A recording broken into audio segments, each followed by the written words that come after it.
تو توبہ کی 5 شرائط ہیں. کیا مطلب ہے اس کا؟ کہ اگر توبہ میں یہ نہیں تو توبہ نہیں. اگر توبہ میں یہ نہیں تو توبہ نہیں.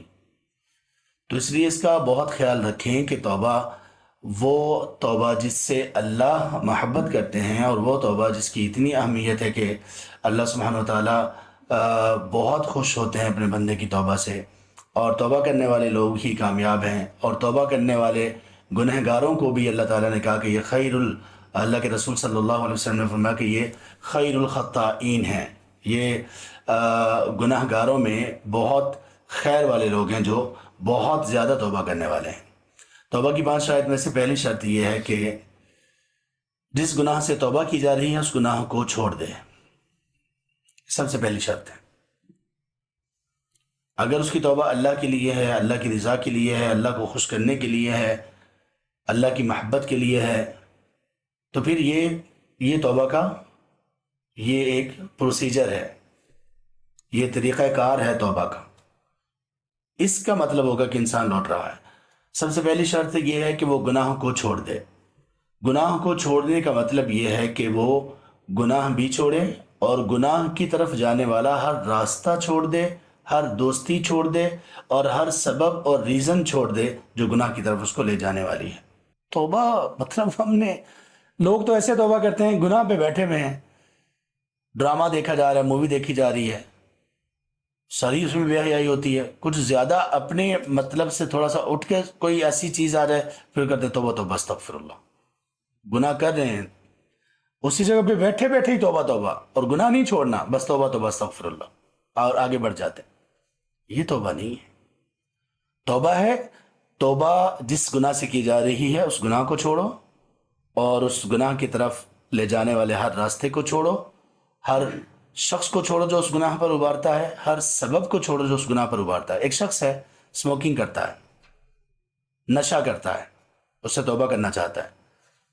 اگر یہ شخص اپنے ان دوستوں کو نہیں چھوڑے گا جو اسموکنگ کرتے ہیں، جو ایسے نشاور چیزیں لیتے ہیں، یا کوئی سود کے کاروبار میں ملوث ہے، جب تک وہ اپنے ایسے دوستوں کو نہیں چھوڑے گا وہ یہ گناہ چھوڑ نہیں سکتا.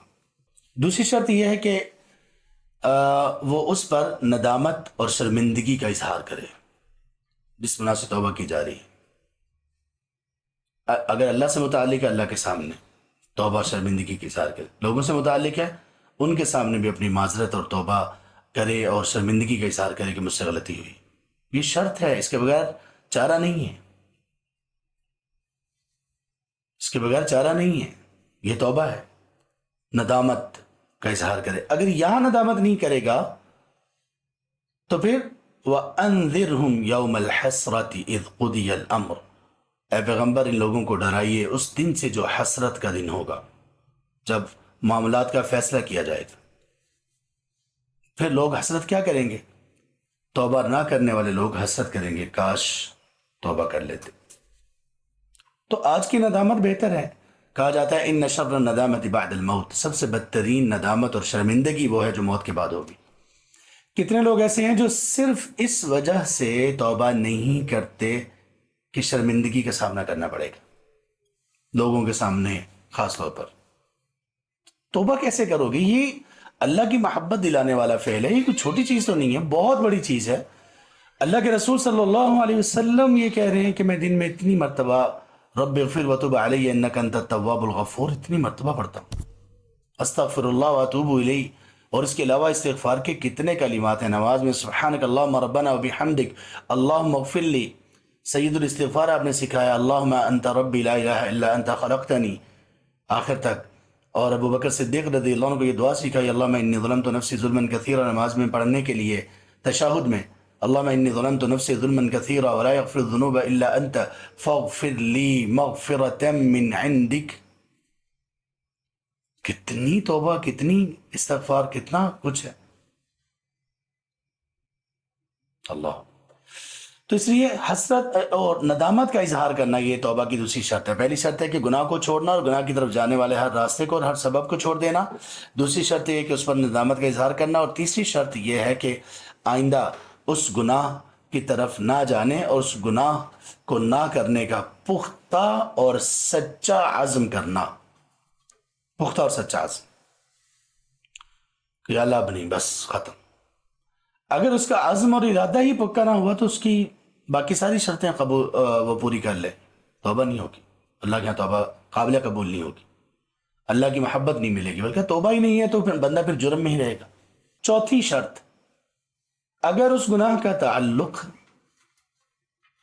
حقوق العباد کے ساتھ ہے.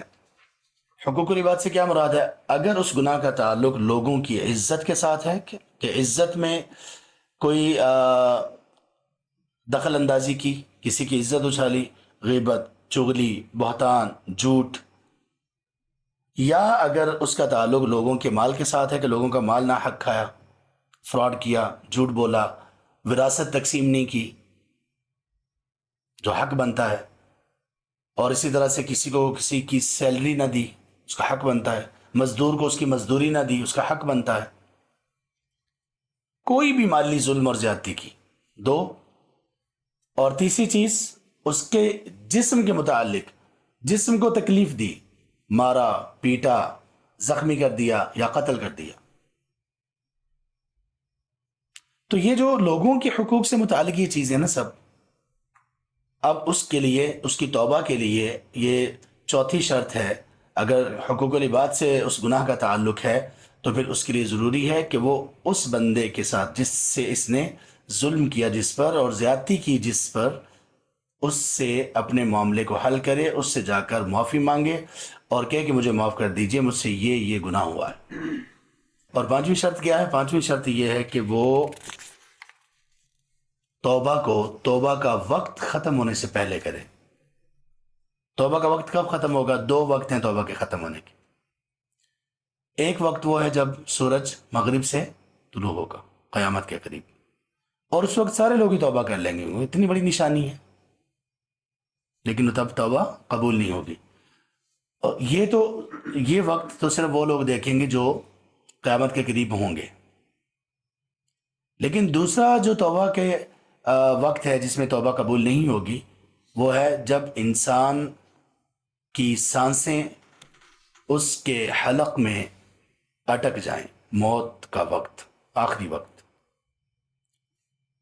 جب اس کا موت کا غرارہ شروع ہو جائے. غرارہ کس کو کہتے ہیں؟ اپنے حلق میں پانی کو لے جا کر روکنا، غڑغڑ کی جس سے آواز آتی ہے. موت کا غرارہ یہ ہے کہ سانس بندے کی حلق میں پھنس جائے گا، باہر کا آکسیجن اندر نہیں داخل کر پا رہا ہوگا اور اندر کا سانس باہر نہیں آ رہا ہوگا، یا حلق میں سانس پھنس جائے گا، تو پھر وہ گڑگڑ کی آواز آئے گی. اس وقت سب لوگ ہی توبہ کر لیتے ہیں لیکن توبہ قبول نہیں ہوگی.